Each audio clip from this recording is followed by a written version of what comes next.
Hey everyone, and welcome to the Nostalgia Effect, the podcast where we examine movies from our childhood through the lens of adulthood.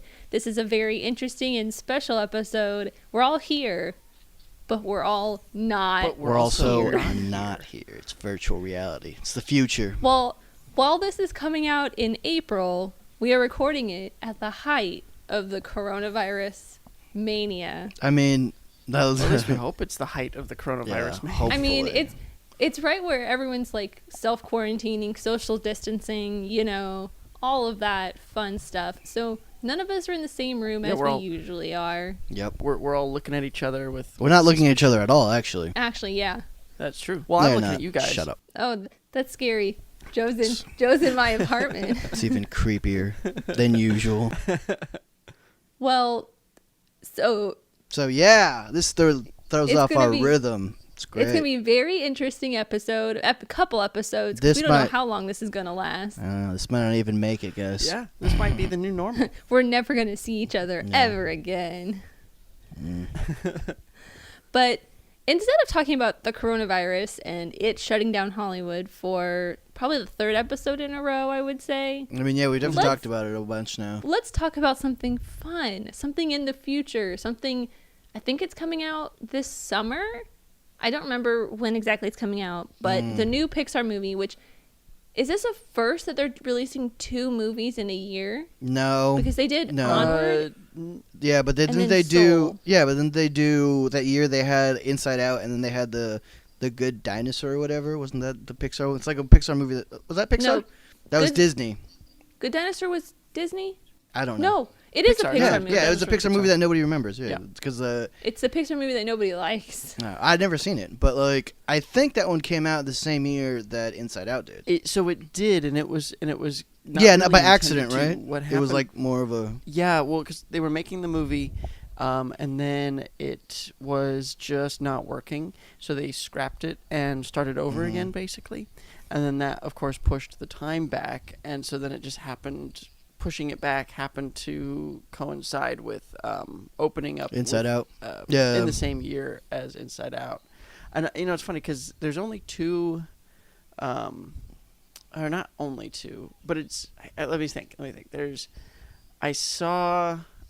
didn't see Cars 2 in theaters. I didn't see Good Dinosaur or Cars 3. Those are the only Pixar films I've not seen in theaters. And I only just saw Good Dinosaur for the first time, like within the last couple months, actually. I'm like Johnny, I haven't seen The Good Dinosaur. I've only seen like clips on like when people are talking about the Pixar theory. That's like the only time I've ever seen it, or maybe like a Cinema Sins video. They did one on The Good Dinosaur. Yeah. I mean, the thing is, it's not a bad movie, but it's also not a good movie. It's not like it's fine. It's Onward. Top tier Pixar. It's Onward. I think Onward probably is better than The Good Dinosaur, at least from what I've seen of The Good Dinosaur. You've never even seen it. I liked Onward better than The Good Dinosaur. I'll take yours. I know, but from what I have seen of, I don't know, Amy. I liked Onward better than Good Dinosaur because at least Onward had some. Like it had a specific point of view, whereas Good Dinosaur didn't feel like it was about dinosaurs. I'm just saying, like, what could be more specific? Well, yeah, didn't the dinosaur make like the caveman boy his like pet or something? Well, so that's probably what you get from the trailer. In the movie, he's super fearful. This dinosaur, he's super fearful, and then gets separated from his. And then he's super fearful. His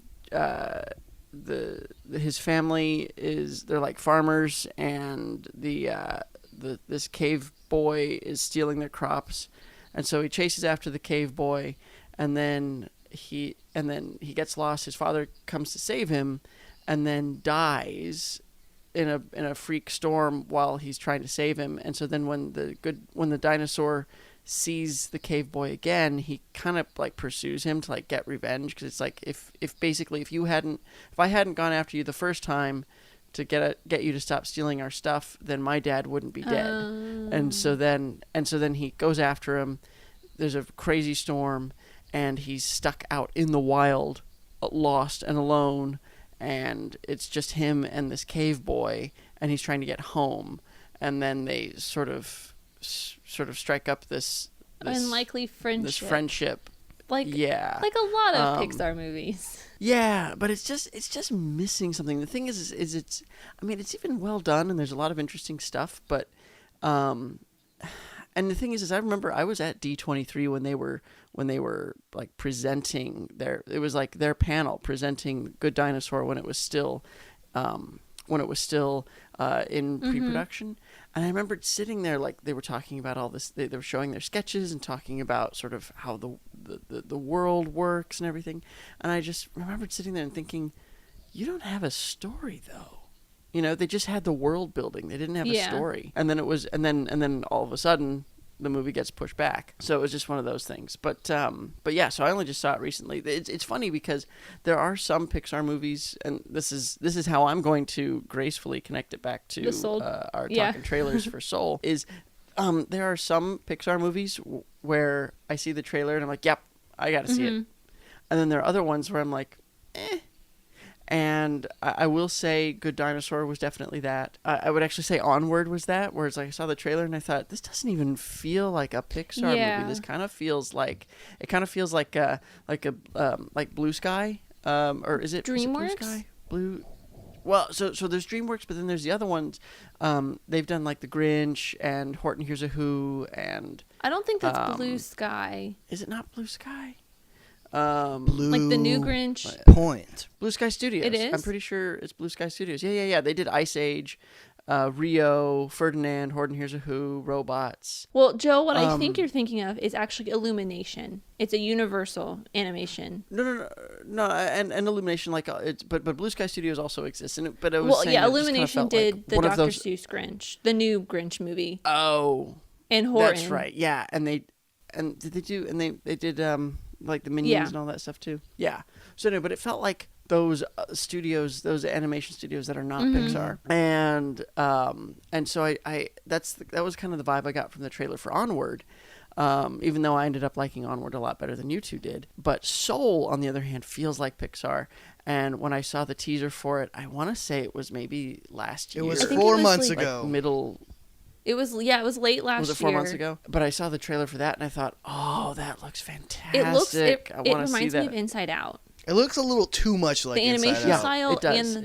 and the storyline. That's kind of my only gripe. Is like it's like a little bit too much like Inside Out. Whereas Inside Out is very good. Like I love that movie. Everyone loves that movie. Very like original. It's like it had a total Pixar feel in the way that like when Toy Story first came out, that like that sort of deal where it was like, oh shit, like this is something different, you know? Mm-hmm. Whereas Soul, like I've only seen the teaser trailer, you know, but it looks good, but it's very much, I feel like it's the same as Inside Out, like a little bit too much, you know? Yeah, I think it might be the same animators and probably the same writer, because it also has that feel, like the same storyline feel where you're going inside and discovering something about that person inside of them, but instead of being like a part of them, it's actually them discovering this part of themselves or something, I think. Yeah, well, these sort of like, I don't know, they're ghost or soul representations of these people kind of feel like the sort of squishy, semi-defined characters, you know, of the emotions. Yeah. In Inside Out. I will say, and this is something that I was thinking about, is the lead character who I believe is played by Jamie Foxx. Correct. Jamie Foxx and Tina Fey. Yeah, and so this lead character is a black guy, and yet much like, and so you'd think like, hey, all right, diversity in a Pixar film. I don't know that we've had. I'm just kidding. Sorry. No, I don't. I don't think it. Well, I have a problem with it, Joe, which I think you're going to speak to right now. Is that he's going to spend most of the movie not looking like a black guy? Yeah. Just like the Princess and the Frog. Problem with Princess and the Frog. Yeah. But I do think, and so that's kind of. I do think with this new trailer that I think the whole crux of this film is going to be is the fact that Tina Fey and Jamie Foxx are stuck in Jamie Foxx's body, and it's going to be like the two of them figuring out how to separate, and it's not going to be maybe as much in this soul world or whatever. So that's going to be like the first maybe 30 minutes of the film, and then the last hour is going to be them kind of going on this journey, showing Tina Fey like what it's like to be human, and then at the end she decides, oh, I want to be human and I want to go like leave this soul world and I like humans now. That's kind of what I got from that full trailer. Oh. Well, thanks for ruining it for me. Jesus, now I don't want to watch the movie anymore. Thanks a lot, Amy. This is my prediction for the film. Okay, I've not seen it yet. I won't see it until it comes out in theaters eventually. June 19th. Maybe. I don't know. We might all be dead by then. Who knows? Yeah. I'm telling you, I feel like some purple bald dude just snapped his fingers. That's what it feels like. No, it doesn't. Hey, man, I saw somebody crumble into dust yesterday. We were all very surprised. Especially the person crumbling into dust. Ridiculous. Well, I don't know. I mean, that's just my thought. That's my hope for what happens in this movie. Whether or not that's true remains to be seen. It's technically March right now. We have 3 months before this even comes out. So, yeah. So a lot could happen, you're saying, between then and now. A lot can happen. It could be pushed back to November, just like James Bond. Look how much has already happened. You know, actually, so that's something that I'm wondering about is, you know, if these movie releases keep on pushing, we're going to get essentially like a traffic jam of like quality big films. deal movies. It's going to be pandemonium at the movie theaters. It's like, are all of these like summer box office, like movies that are made for summer or that were like specifically, like these are going to be our big summer tentpoles. Are they going to stay there, or are they going to be pushed back to fall, winter, and then so we'll have like a very sparse spring box office and then like a very big fall, which is usually the other way around. Like fall's usually very lacking. Well, fall's also usually the award season movies, you know, which are big and important, but not as widely seen. Because they don't get shown in a lot of box offices anyways, like a lot of big theaters, so they don't have a big box office draw. So I wonder if it's just going to end up flipping the script on it this year. Well, what I think might happen, and this will be good news for Johnny and myself, being born in August. But maybe good movies will come out in August this year. Hey. Yeah, I get all the good movies because I'm born in May. Yeah. I get all those we're getting ready for summer. And this year, the world got you house arrest, which I'm totally okay with. I get to spend. You've been training for this. It's like you were made for this. In my apartment with my cat, like I don't have to see anybody. Chipotle has free delivery till the end of the month, at least in March. I'm okay. So speaking of Amy being okay, shall we move along to Matilda? Yes, because I am very excited to talk about this movie. This is one of my favorite movies from childhood. I say that often. But you have a lot of favorite movies. But this time you're not lying. A lot of favorite movies, but I think this one is a little bit more, I don't know, more favorite because Roald Dahl was one of my favorite authors as a kid. Oh yeah, absolutely. And I've read almost every single one of his books. I think there's like 2 or 3 that I have not read, which I think is James and the Giant Peach and Fantastic Mr. Fox are the 2 off the top of my head that I have not read of his. You never read James and the Giant Peach? No, I only watch the movie. Interesting. Watch the movie, which we'll talk about spoilers in our next episode. We're having a Roald Dahl double feature, which is nice. I didn't notice. I didn't think about that until you guys, because I always forget that Matilda is a Roald Dahl book. Because honestly, like I don't really have much of a like. I remember James and the Giant Peach a lot. I love Roald Dahl. I love Charlie and Chocolate Factory. Yeah. Oh God, the BFG. Oh yeah, I was obsessed with the BFG. So many good books. He had so many good books. And I always forget that Matilda. Like I don't have a lot of really like impressionable memories of Matilda. Like I remember watching it and it being fine, and like enjoying it. But I always forget that that's also a Roald Dahl book. And so when we were talking about this, I was like, oh shit. That's right. It is a Roald Dahl double feature. Yeah. I think it was only I hadn't realized that we were doing a Roald Dahl double until until long after I should have, basically. And I was like, oh, wait a minute.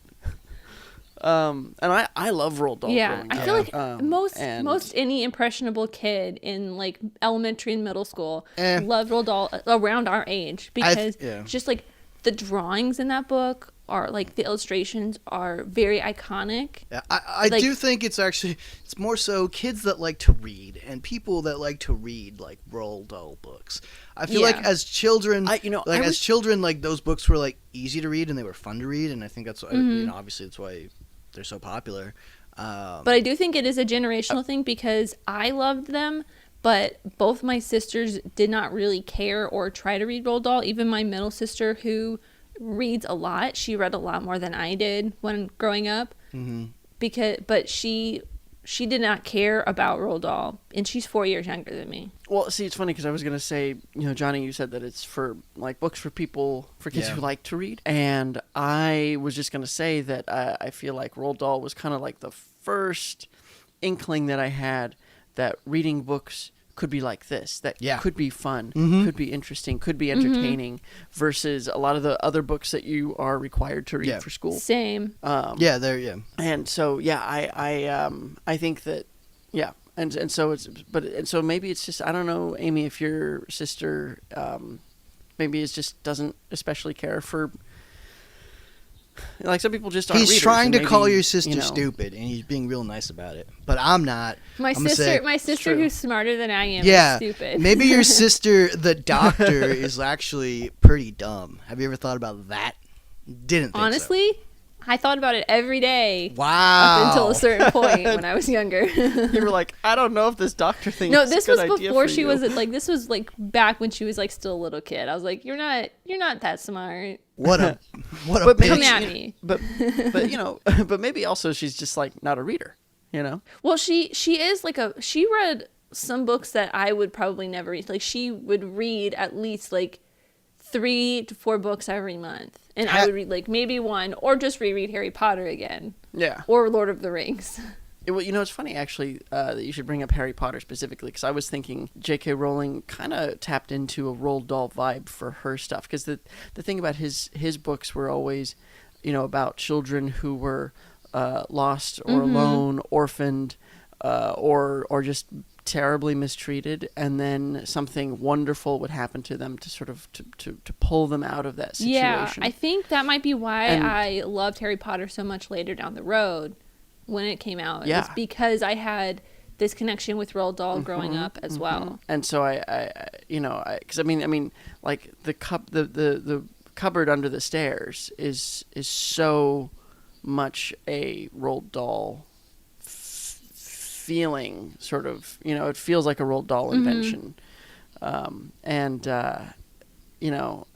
thought that was kind of, it's sort of I hadn't really connected the two. And also I remember like Roald Dahl books also being, like it's kind of scary, kind of dark, that there would be these kids are kind of victims of a much bigger world, which I think we all sort of feel when we're younger, but we also, I think we all feel kind of throughout our entire lives, the bigness of the world is sometimes too much to take. Yeah, I think. And I feel like his books kind of tap into that. I very much agree. So what are your guys' kind of connections with the movie Matilda, or the book, either one, but mostly the movie, since that's what we're talking about today? This is not a book report podcast. I mean, we could make it a book report podcast, but I haven't read Matilda since I was in elementary. If we made it, oh God, no, let's not do that. Johnny, what are your memories? Don't really, like I said, like I remember watching it as a kid. This came out, what, 97? 96. Okay. So yeah, I remember it being a very popular film at the time. Don't really have a lot of strong memories. Let's see here. What I recall mostly is Danny DeVito, obviously. Like up until that point, I don't think I just knew Danny DeVito as like a person because he had been in a lot of stuff, so I was like, oh hey, it's Danny DeVito. Yeah. I think this is also the first thing I remember Danny DeVito from too. Maybe. I remember the girl has powers, and there's a chocolate cake, and it was very gross. And I remember that I hated the parents in the movie, and that's about it. Which, that's a standard Roald Dahl book, movie kind of thing. Yes. Like what Joe was saying, it's a situation of having children in especially terrible like situations, and having adults that are just the worst versions of adults that you can have, you know what I'm saying? Especially like through a kid's eyes. Yeah, that kind of goes back to what Joe was talking about earlier with like, these kids are just in shit situations. Yeah. Amy, how about you? What do you remember of this film? I actually had this whenever this is on TV, it's usually playing in the background for me. I don't necessarily pay attention to it. I haven't paid attention to it like very closely in a while. If it's on TV, it's on my TV playing. Mm-hmm. But I watched this a lot growing up. I had it. I think I still have it on VHS somewhere in my apartment. But yeah, I love this movie. I know it so well. Yeah. And it gives me this like very cozy, nostalgic feeling whenever I hear the music from when she's like just learning how to use her powers or like, figuring her powers out. Like that song is just like, childhood. Yeah, that's pretty little thing or pretty little one. Yeah. The Cheerios scene. I always remember the Cheerios scene. Yeah. It's funny because for me, I remember seeing this in theaters. I think I saw it in theaters with my grandma because she loved going in the movies, and it's an August movie too. You would have been at your grandma's house. Exactly. Yeah. And I loved the book. I remembered the book. Loved the movie. Had the movie on VHS when it came out, but then hadn't thought about it in forever. And it's funny because I knew Danny DeVito from Taxi. Mm-hmm. You know, he was Louis De Palma, and I knew him from Batman Returns as the Penguin. Mm-hmm. And what else did I know him from? Oh, Twins. I knew him from Twins, and so so I was really, really familiar with Danny DeVito, and I knew Rhea Perlman from Cheers. I knew that they were married in real life when they made this movie, and then Mara Wilson was kind of the big thing after Mrs. Doubtfire, right? So like I kind of went into this movie with a lot of I think a lot more context. I was also older. Yeah. I was 11. And I don't think I watched this movie for the first time until I was 11. Mm-hmm. So it was like maybe like 5 or 6 years after it had come out. Even.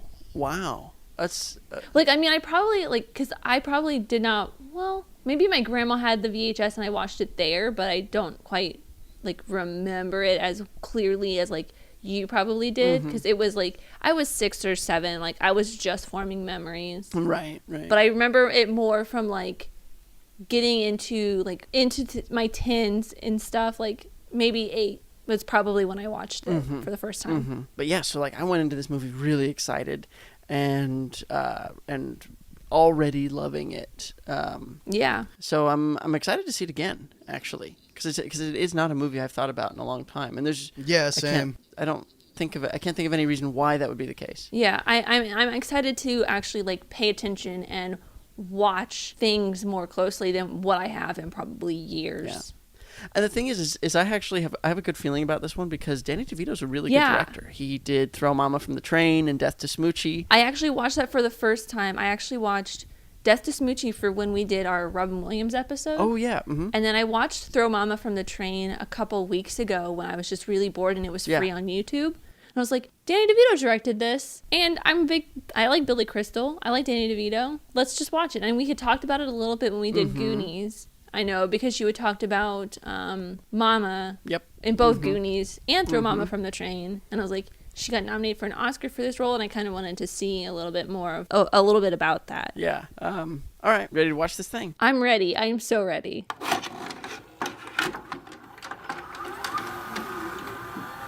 And now, our feature presentation.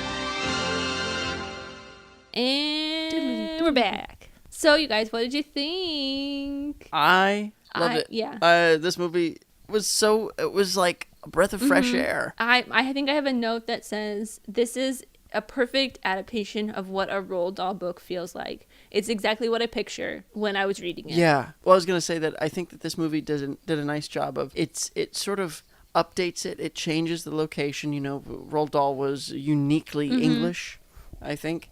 And his stories have that, and I think the opening line is Matilda's or Mr. and Mrs. Wormwood lived in a perfectly normal village, perfectly normal town, and a perfectly normal house, but they were not perfectly nice people. No, that's Harry Potter, Joe. No, that's the opening line. No, but it's no, but that's I'm pretty sure that's how it starts. No, it's they lived in a very nice neighborhood, in a very nice house, but they weren't very nice. But they were not very nice. You were mixing up, or you were mixing together this and the opening lines of the first Harry Potter book, which is so easy to do. But that just feels like English, you know, and so it's kind of funny to hear. Also, the last Danny DeVito's name, New Jersey accent, Wormwood, or what? Yeah, that's such a British last name for some reason. All I could picture. Oh yeah, absolutely. But yeah, so there's, you know, so it already has sort of like an English feel, but they've obviously switched it to America. But it's still the essence of the story is so very much so intact, and I thought it was exceptionally well adapted. Oh, there's nothing bad I can say about this except for just some like kind of just stupid little nitpicky things, like how big that baby is for just being for just being born. It's like, it's a huge baby. That's like a month-old baby or more. I don't know how to tell the age of a child. Yeah, I guess so. I never can tell with kids. But it did look like a pretty big baby. It's a big baby. Sometimes they come out big. Yeah, I guess so. I mean, yeah, they grow them big in the Midwest. All right, you should know, Amy. Were they in the Midwest? I feel like it was like kind of a. I have no idea. I don't know where the hell is it. Yeah, like I mean, with it felt like a place Rhea that Perlman didn't exist, really. Yeah, it's like a locationless kind of thing, but with like Danny DeVito's accent, which I think works. Yeah, this. It doesn't necessarily need to be somewhere. Yeah, there are bits of it that still feel like uniquely. I mean, they feel very much so like that this is British source material.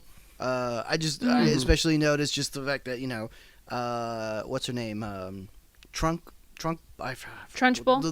Trunchbull, that's what it is. I was like, what's Trunchbull? Like, she's the head mistress, right? Like, not principal. Yeah, it's headmistress. It's like it's a. But I could also see, because, you know, she's English, so I could also see her insisting on being called headmistress in a place where they only say principal. Right. And like even calling a school Truncham Hall or Cruncham Hall, you know? Yeah. Like it's like it.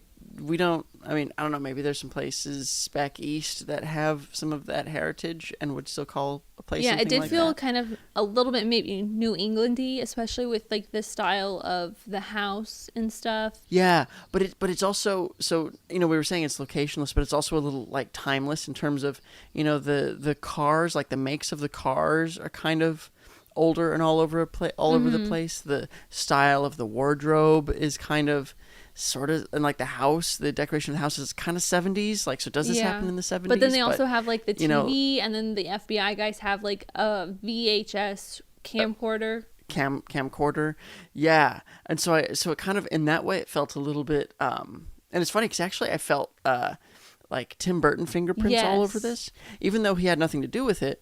The director of photography, I think his name is Steven Chapinski or Chapsky or something like that. He shot a ton of Tim Burton stuff, Batman Returns and Edward Scissorhands and Ed Wood, and so it kind of had it did have this sort of this flavor of it could be happening, not in our time, in its own time, but in a time we all recognize. And so I thought that was really cool and sort of, I think, works to make the film feel sort of timeless. Like, I don't think that the movie ages poorly because we already don't know what time period it's in. Yeah, like it could be set now even, and they just have old equipment or something. Yeah, exactly. You know, it's funny too. The two FBI agents you probably recognized.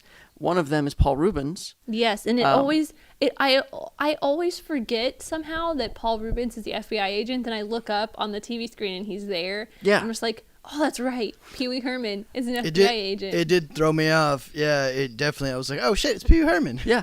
I totally forgot. Another one that I forgot, John Lovitz as a TV game show host. Yeah, just a little cameo. I was like, oh shit. Yeah. What's funny is the other FBI guy is Bob the Goon from the first Batman. It's a deep cut, Joe. I know. That is a joke cut. That is the deepest of cuts. Yeah. No, it's more than just a flesh wound, folks. Oh, I do have a note on here. It kind of goes back to the like timeless kind of thing. Mm-hmm. There were some like age like question things I had in here. It's like she's supposed to be 6 when she's in school, right? So it's like Yes. first grade. Yeah. And they were talking about doing times tables. 6.5. Okay. Okay, 6.5, almost 7. She's in like the first or second grade. And they're talking about doing times tables. And I don't remember learning times tables until like maybe 3rd grade. And then she's doing algebra work, which she says is 6th grade work. And I'm like, I didn't do that until 8th grade or high school. Maybe you went to a dumb school, Amy. Well, I mean, if I had tested in like the 6th grade or the 7th grade, I don't remember exactly what age it was, to be able to do either pre-algebra or algebra or whatever. I think it was in the 6th grade, you took a test, and then in 7th grade you would do pre-algebra, in the 8th grade you would do algebra, or you would do 7th grade math in the 7th grade and then pre-algebra in the 8th grade. And I tested What did you do in the 9th grade? And then see. What about 11th grade? Okay. How many grades did you get through? See, so it's like if you took the test, I was put in the 7th grade because I'm not good at math. What So about pre-calculus? That I did not. That's in high school. That has nothing to do with Matilda. Are you sure? Yes, because she was doing Okay. algebra as 6th grade work in the 1st grade, and that makes 0 But you were sense. doing algebra as 3rd grade work in the 10th grade while you were taking a test for pre-algebra. Correct. I'm very confused. Sorry, you right got me now. mixed up. Well, you confused me. You were talking about grades and algebra and then pre-calculus and then I don't know. where we got You were lost, the one. but You were the not one that much. started talking about pre-calculus. Well, Johnny loves math so much. Anyway, she's very smart, Amy, okay? And you're not, so Well, it was deal just with confusing. It, It was Sorry. confusing to me where they start. Like, why would she be doing multiplication in the 1st grade with all of these? Why kids? would she be moving things with her mind? I mean, she blew up a television set, all right? But Just saying. they have their ages of when they should be doing math all wrong, and I don't like it. And that's what gives it a thumbs down. This movie does not hold up. All right. That is my nitpicky thing about this movie is Well- the math. The math is Algebra. all off. So you know what's funny is when Miss Honey was running them through their times tables, I think Sarah even said, "Wait a minute, times tables?" Yeah. And I get the sense from Miss Honey that she's probably one of those teachers that kind Cares. of is, because I don't know if you ever had this, but there were some teachers where it felt like, yes, you are pushing us further than the curriculum says we have to, and you're because you've made sure that we're doing so well as it is. Like we've basically we've made up everything that we needed to learn, and now we're moving past that because you're a good teacher and have got us there, And so I kind of had the sense that Miss Honey was sort of putting more on the kids because she knew that they were smart enough. Yeah, I guess I never had that kind of teacher in any of my classes. So Oh. I went to public school, so like I even went to private school and public school, and I never had a teacher like that. I had well, I really- whoop-de-doo. Sorry. Look at Job with all of his nice and great teachers. I did have some really wonderful teachers. And then I had some teachers that were Whatever. not so great. But, you always only remember the good ones, really. But yeah, I don't know. I had teachers I felt like believed in us as a class. And because of that, we went further, and learned more. Explains a lot. Jesus. Joe's too smart for his own good. Well, that I won't disagree with it. It's caused me nothing but wow, pain. wow, Joe, way to be modest. I think, Amy, you probably already caught this, but I think we would be remiss if we didn't mention the brilliantly talented Pam Ferris who played the Trunchbull Yes. here and was Yes. Aunt Marge in Harry Potter 3. I forgot about that until I was looking at the fun facts, and I was like, I looked at her picture on IMDb and I was like, wait, that's Marge. I completely forgot about it because she looks so different in that fat suit and the wig and the makeup in Azkaban that it's just like, it's a totally different person, but she's so insanely talented that you I can't. didn't know it until right now that was her. Well, So, surprise. so look at that. You'll learn something new every day. That was pretty. I didn't know that, but it makes sense now that Yeah. I'm thinking about it. Yeah. And what's cool about that, because it's funny, when I was reading Harry Potter, I think even though I had seen Harry Potter 3 by the time I was reading Harry Potter 5, I was imagining Pam Ferris as Umbridge. Interesting. Yeah. And so I was kind of like, man, they wasted her on Aunt Marge. She would have been so good as Umbridge. I don't know. I really love Imelda Staunton as Umbridge, though. Imelda Staunton is great, and she's so angrily. She's perfect. Yeah, she's just she's like super she's just whereas so, perfectly sweet but sour. Yeah. I did notice, going back to Paul Reubens, like when they're sneaking into the garage and he's like asking the other FBI agent, like the other guy wants to work the camera. Yeah. And I was like, God, every question that Paul Reubens is asking him is like Joe. I feel like I'm watching Joe. It was so weird. I felt that way too. I'm not gonna lie. When he's like, do you felt understand like the he was white balance? talking Do to you. you understand the focal length? And I was like, oh my God. Yes, Joe, that is what you sound That's like. how you sound like to other people. You piece of shit. Hey man, I said those things. I did those things. I accept it. Ridiculous. What are some of your guys' favorite scenes that you maybe forgot about, or scenes that you remember and they felt differently, or you just still love them as much as you did when you remembered them? I have to say, I mean, I love the whole film. I thought it was really good, but the scene, that entire segment when they're sneaking around in the Trunchbull's house trying to evade her, it is so tense. Oh yeah. And all I could think of was the whole time was, oh, this is like the kitchen scene in Jurassic Park. And there's even that scene where they're outside and she puts her face up against the glass and like breathes, and there's all that like that big jet of steam, you know, that yeah. Like, and I was just like, oh, it's just like Jurassic Park. Well, I think in the fun facts I think that's what they were trying to do. Oh yeah, I mean can I say it? This has Jurassic Park energy. I mean, you're not wrong.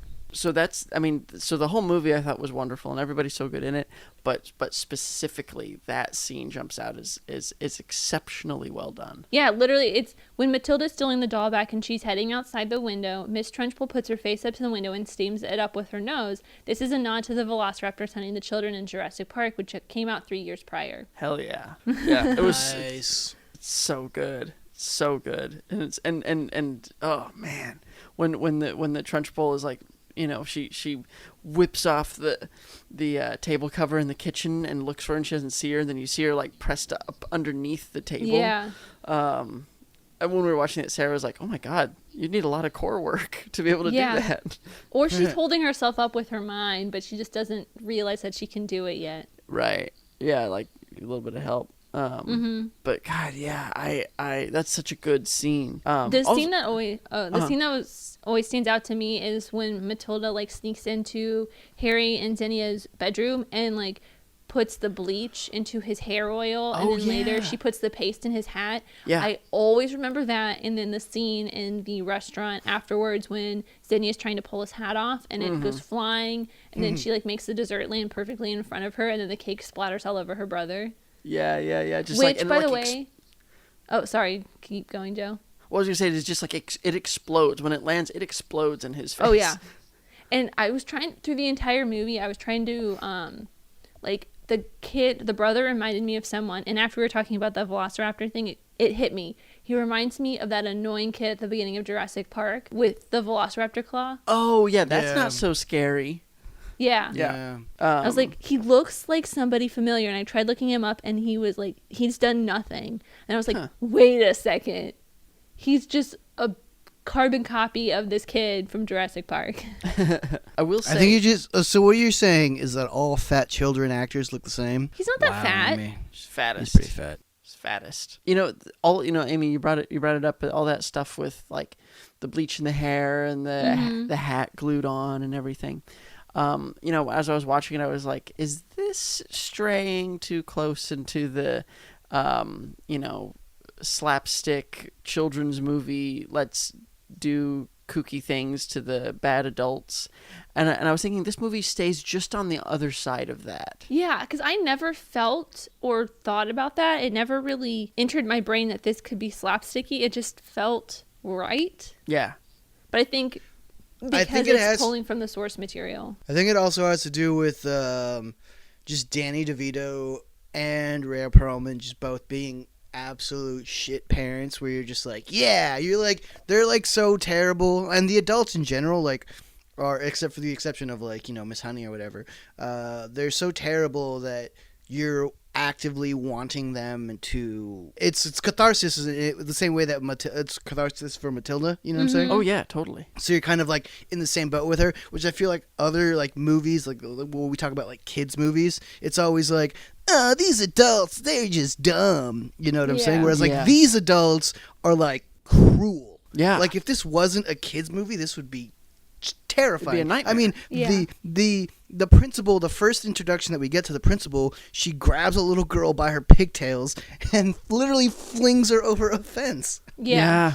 Like, what the fuck? Yeah. Yeah, and like even in the scene where she's talking to Harry and they're both like silhouetted when she's buying the car and she's like towering over him, you still get that power dynamic between the two of them. Mm-hmm. Yeah. And we'll get to this a little bit when I get to some recastings for Harry's character that I feel like probably would not have worked in that exact scene if it hadn't been Danny DeVito playing the father. Maybe. I do, another note, just off topic, but I didn't remember, and I do find it weird that Danny DeVito is also the narrator in this movie. Yeah. Sarah was not weirded out, but also was like given. Yeah, pause. which is well, because I'm like, that seems like such a like last minute choice. Like, I don't know, I don't feel like, especially because he's so strong as the father character, and he's like so like despicable and like all that shit. Like to have his voice kind of pop up, it's softer. Like you can, he's not putting on the same accent. Yeah.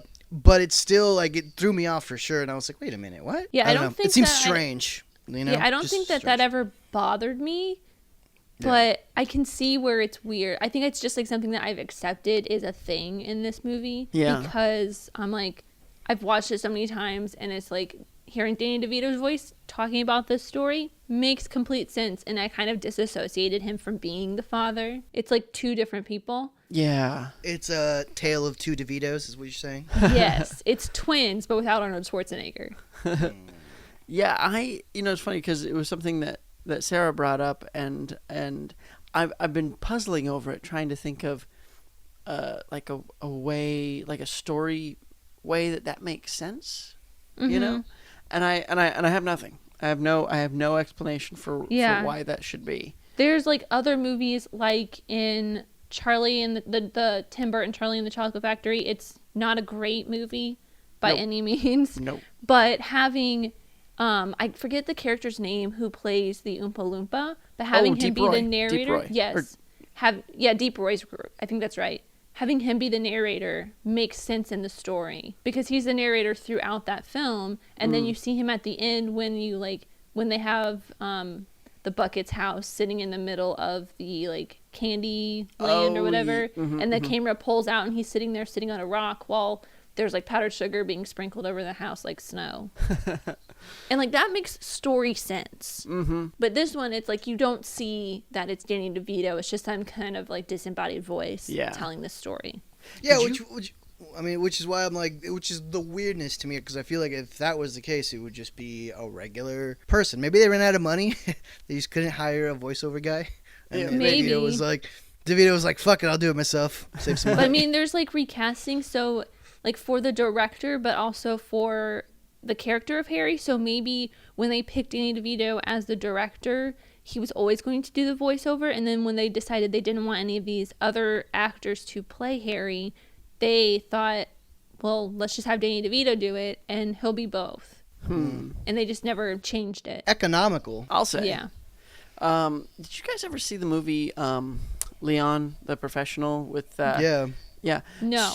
So Amy, it's a great movie and I highly recommend it. I know it's on my list to watch because it's Gary Oldman, man. Yes, it's got Gary Oldman in it. And Natalie Portman's first film role. Another Harry Potter reference. But I was gonna say, her parents actually reminded me a lot of Natalie Portman's parents in Leon the Professional. You know, they in terms of their look, in terms of their priorities, how they treat her. You know, she's really pretty well neglected in that movie. and to, and they kind of even like the same sort of trashy style that they dress in. Like it all feels very, very similar. Yeah, except that's like in Leon the Professional, it's a way darker tone. Even though this movie is way darker than I remember it being. Oh yeah. It's not dark in terms of tone, because the tone is actually very like lighthearted and whimsical. Yeah. It's dark if you look between the lines of like what's actually happening. Oh, like it's certainly. The subtext of it is just like, oh shit! Like if this wasn't like a whimsical child film, like this is some pretty fucked up shit. Like the Chokey is her own improvised Iron Maiden. I mean, it's crazy. It's insane. And then like you were saying with like the throwing the girl over the fence by her pigtails, or forcing the boy to eat that giant chocolate cake. And then after smashing the glass plate over his head. Yeah. Because when everyone's like cheering, they're like, yeah, he's all excited, and she just like smashes it over his head. Yeah. It's insane. Yeah. No, it is, and it's brutal. And I think the thing is, because I was thinking about that too, watching it, and I think the reason why the movie doesn't end up feeling like a horror show almost is because sort of there's no consequences to it. The little girl, after she gets thrown over the fence, she just has the handful of flowers, and she's okay. Yeah. And so I kind of feel like that's where the movie sort of. It's dark enough that you realize, oh, this trench bowl's awful, but the little girl lives. She's okay, and she's so cute. Like her mom put her in braids. Amy, you said you got some fun facts. I have some fun facts. I have some recastings. I have a kind of a recasting for the last episode we did, which technically goes back to the first movie in that series. So the last movie we talked about was Indiana Jones and the Last Crusade, and Danny DeVito was considered for the role of Sala in Raiders, but could not do it due to his TV commitments, which I'm assuming is Taxi. Yeah, holy shit! I can't imagine him in that movie. Yeah, I feel like it would have been totally different without John Rhys Davies. Well, because he probably would have been Danny DeVito as Sala to Tom Selleck's Indiana Smith. Yeah, it probably would have been like that. Totally different movie. It would have been like Magnum P.I. Yeah. It would have been a better movie. You shut your mouth. I want to see that just as much as I want to see Nick Cage's Superman. Yes. Out of curiosity, I would like to see both of those. Yeah. You got to go to the Balsam verse for that. That's an inside joke. Let's keep going. Heyo. The picture of Miss Honey's father, Magnus, is actually a portrait of Roald Dahl. Nice. And then I of course have that Pam Ferris played Trunchbull, but she's also Aunt Marge. And then in the making of segment on the DVD, Danny DeVito reveals that the chalk to write by itself, they wrote the letters backwards on the opposite side of the chalkboard and then put a magnet in the chalk that had someone stand behind the chalkboard and write the words backwards with a device attached to the magnets. Huh. See, that's actually something else that I really liked about this film was I'm pretty sure like all the poker chips and the cards were probably CG or something, but all of the rest of the effects in this movie work because they weren't trying to do something that they weren't capable of yet. Yeah, everything felt very practical. Yeah, in a good way. I think the carrot, when her brother throws the carrot at her and then she spins it around and shoots it back at him. Yeah. I feel like some of that had to be CG, but some of the poker chip stuff could have been practical. Maybe, but it felt good. Like it worked. It didn't. It worked. It didn't worked call very well. itself out as like, ooh, look at that rough example of early CG. Yeah. So I have a couple recastings. So the director, we have two people that I think we've talked about on this podcast. One of them multiple times, Robert Zemeckis and Richard Donner. God damn it! And Dick Donner. Why? Why are we talking about Richard Donner in every goddamn episode? I swear to God. It's a running joke. It's a drinking game. Oh Lord! It's Man, like no matter the what we listener do, is drunk by now. we just can't escape him. Like Jesus Christ. So here's a really good one. The role of one of the FBI agents was originally intended as a cameo for Arnold Schwarzenegger after Twins. Nice. That would have been great. Is that why, that was actually something that I thought was especially funny is when the two FBI agents are like hanging out in their house with Rhea Perlman, and he says something about like bodybuilders. He calls them, he's like, here I am at work and you're hanging out with bodybuilders or something like that. And it's like, they both clearly are not, which is what I thought was hilarious. But it actually, so that joke would have made more sense had Arnold Schwarzenegger been one of the two guys. But I feel that like would have been good. It's still pretty great. I think it's even funnier the fact that they're definitely not bodybuilders. Oh, certainly. I'm almost especially glad. Pee Wee Herman. I'm almost glad that Schwarzenegger's not in it, because I feel like he's such a big star that kind of would have monstered the role of, like, you'd be sitting there watching this film and be like, oh my God, Arnold Schwarzenegger. Yeah, and I think having... You'd be waiting for stuff to blow up if Arnold Schwarzenegger was. Yeah. Mm-hmm. And I mean, stuff does blow up, but not like that. Yeah. So Trunchbull, Maggie Kirkpatrick was considered for the role, but she could not work in the United States. She wasn't authorized to work in the U.S. Ooh. Zinnia and Harry Wormwood. Bette Midler and Catherine O'Hara were considered for the roles. Oh. While Bob Hoskins, Tim Allen, Joe Pesci, John Goodman, De Niro, Bill Murray were considered for the roles of Harry Wormwood. Also Chevy Chase and Richard Dreyfuss. Wow. Yeah. Interesting. Some heavy hitters there. Yeah. And they all go back to, I think the only person who probably, I think out of this list, that scene that I was talking about where Harry and Trunchbull are talking in like silhouette, Joe Pesci probably would have been the only one that would have made that power dynamic between the two of them work. Well, he's also so slimy. Like, Pesci can play slimy so well. Yeah. Chevy Chase, I think, could have been slimy, but like he's more... But he's not menacing. Different. Yeah, he's not menacing, where it's like, or at least not menacing, but like, what's the word? I mean, he's like a dick, but like not cruel. You know? Yeah, he's more Whereas, of like the used car salesman. Well, I guess well, Danny no, DeVito because is literally technically what a he used is. car salesman.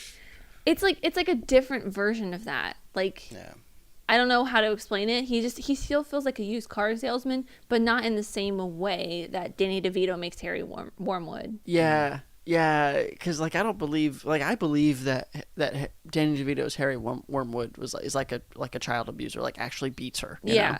I think it's that Jersey accent he puts on, maybe. Well, that's his real accent. That's his. Yeah, like I mean, giving that Jersey accent that like Chevy Chase wouldn't have done. Because we all know that people from Jersey beat their children. I think it's the Jersey Shore I watch too much of. That makes me just like, Jersey people are crazy. Even though that's a very broad generalization. Yes, it is. And then I have recastings for Miss Honey and Matilda as well. Mm-hmm. So for Miss Honey, Mariska Hargitay, Helen Hunt, and Tori Amos were considered. Rosie O'Donnell was considered, but declined due to conflicts with Harry the Spy. Oh. Wynonna Writer was considered after Danny DeVito worked with her on Reality Bites, but she turned it down because she had scheduling conflicts with The Crucible. So that's everybody who would have played Miss Honey. I feel like Rosie O'Donnell, kind of weird, and like Wynonna Writer, kind of weird. Yeah, Mariska Hargitay, after watching what is it, SVU, Law and Order. Yeah. It would have been very weird as well. Yeah, because she's not like warm and she's cuddly very the way Miss Honey is. Yeah. She's very serious. And then originally, Danny DeVito wanted Mary-Kate and Ashley Olsen as Matilda. Whoa. Because his kids were big fans of Full House, and then Rhea Perlman also worked with them on To Grandmother's House We Go, but they were unavailable as they were busy working on It Takes Two, which is a parent. If you have not seen It Takes Two, something we should add to the list. It's kind of a Parent Trappy type movie. Nope. Absolutely not. Hard pass. We have to have something Mary-Kate and Ashley on here. Do we? Yes. I watched a lot of Mary-Kate and Ashley growing up. Well, somebody should have told me that before I signed up for this podcast. But that's everything I got for fun facts and recasting. Did you guys spot, as the credits were rolling, that the newt that gets put in the Trunchbull's water was played by 3 newts named Mr. Speaker, Sir Isaac, and Wayne? Yes, I noticed that, and I almost put it in here, but I was like, not everybody watches all the credits. It's a Newt Gingrich joke, and then it's so good. Yeah. That's too deep. It's a deep cut. It's a very 90s deep cut. And then also, the other thing that I saw, and I think, Amy, you probably saw, was so this movie was dedicated to Susie Wilson, who and I saw that at the end of the movie, and I didn't really think anything of it. And then when I was looking into it, apparently while Mara Wilson was doing this film, her mom was going through treatment for breast cancer. Yes, and she passed away during the filming. Yeah, she did. And despite, the fact that Danny DeVito and Rhea Perlman were like terrible parents to her in the movie, in real life, it was quite the reverse. And apparently Mara Wilson would like go over to their house and hang out, and they'd entertain her while her dad was at work and her mom was at treatments. And then I guess Mara Wilson also for so long didn't think that her mother ever got to see the film, but Danny DeVito, I guess, had shown her a rough cut of it, which she only learned like years later, that her mom had actually got to see some portion of it. Yeah, isn't that nice? I didn't even know. Nice. I didn't know that. I knew the rest of that story, but I didn't know that like she didn't think her mom got to see it or got see the rough cut. That's really sweet. Yeah. So it's kind of it's sort of amazing, that watching this, to think about that was happening to this poor little girl at the same time. Yeah. But she really was able to probably use that grief and funnel that into how she felt about her parents in the film, and that's probably how she had such a powerful performance as Matilda. Yeah. I mean, she's very good in this movie. She's very good for a child actor in this movie. Because she seems so genuine. Yeah, it's like exactly. Yeah. Well, I would say this damn movie holds up. Oh yeah, so much. I would agree. Such a great film. I think I may have even liked it better now as a grown man than I did when I was little. I also agree, because like I said before, like I didn't have any really strong memories about it. I was like, it's just a movie. But watching it again, I'm like, oh damn, like this is really good. Like it's got a lot more going on than I thought it did when I first I don't know. It's very good. Yeah, because you get all those levels. Yeah. That's why it's a family movie, not a kids movie.